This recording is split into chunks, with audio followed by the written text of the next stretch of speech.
Hey, you're listening to Marketing Out Loud, a daily podcast where I share advice, stories, and insights to help you build a thriving consulting or professional services practice. To subscribe to the show, head over to marketingoutloud.fm.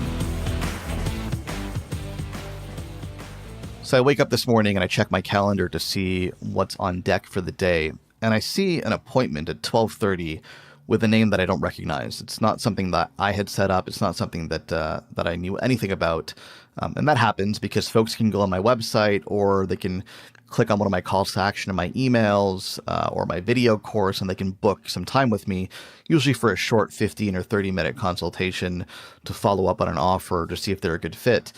And this is one of those calls. So I click on it, didn't recognize the name. We haven't had any prior conversations. He's not on my radar. I don't recognize the name at all. And that's rare. Usually if someone's got time on my calendar, it's because we've talked or we've had a conversation, and maybe the timing is a surprise to me as to when they reached out and booked for a conversation. But usually the name is somewhat familiar. This person, I had no idea who they were, didn't know anything about them. So this morning, I went to Google, LinkedIn, looked them up, and got a feel for who they were. Still didn't really have any context as to why and how they were reaching out, but I'd find that out on the call. So it is what it is. We got a 15-minute call booked, and I know from that they booked the call from the coaching page on my website, because I've got the call to action there is book a 15-minute call to find out if this is a good fit for you. And so I could tell kind of from that where they were coming from. We get on the call, and he says, "Look, I've been listening to your podcast for a while. I watched your video course, and I thought, now would be a good time to reach out and see if you can help me."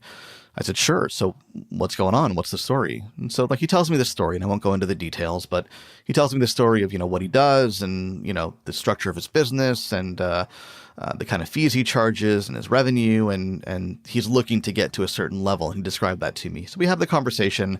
I ask a few questions to better understand kind of what he's really trying to achieve, what he's trying to accomplish.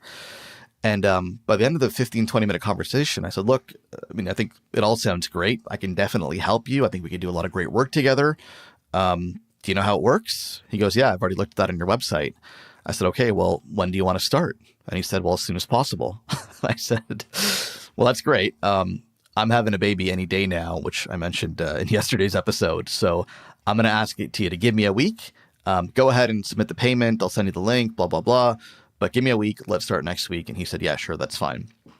So I got off the call and I thought, well, that's nice. I woke up this morning and I've got a call booked on my calendar with somebody who I don't know, never heard from, came out of the blue as far as I'm concerned. And 15, 20 minutes later after the conversation, I have a new coaching client.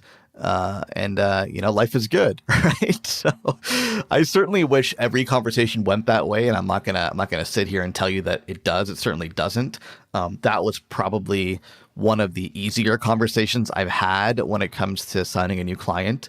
But it does happen, and there's a reason for it. If you're not having conversations like this at all, then there's a reason for that as well. And I'll tell you why.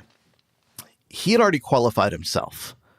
I didn't need to qualify him. He knew right away when we got on the phone that he was a good fit to work with me, and I was the right coach to help him. And in this case, it's a coaching relationship. I do consulting as well. That's a different story. We're talking about a coaching relationship here.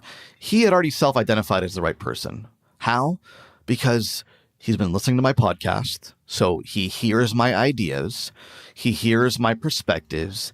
He understands my point of view. He knows how I view the world and how I view marketing for a professional service provider or a consultant. He gets it. He's taken my course, so now he's kind of tasted a little bit more of my kind of in-depth view on how to generate leads, how to build a practice, how to do all those great things. So he knows where I'm coming from, right? And he reached out to me because, he's identified for himself that I'm the person that he wants to be working with, right? So at this stage, it's not so much about, hey, can you help me? It's more about, hey, here's what I'm doing. Here's what I'm trying to accomplish. Will this work? Basically, right? Like it's an opportunity for him to tell me his story and for me to validate to him that, yeah, I can definitely help you.